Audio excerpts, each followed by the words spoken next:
through two Excel sheet.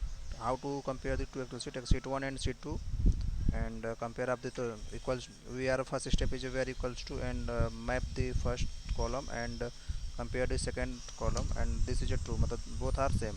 So then after that we control C and control V, and you go to down and select all, and control the control D. Okay, both the we are true false. We are compared to the two Excel sheet, and the true is a both are same, and false is a both are different. And we are highlighting this false, and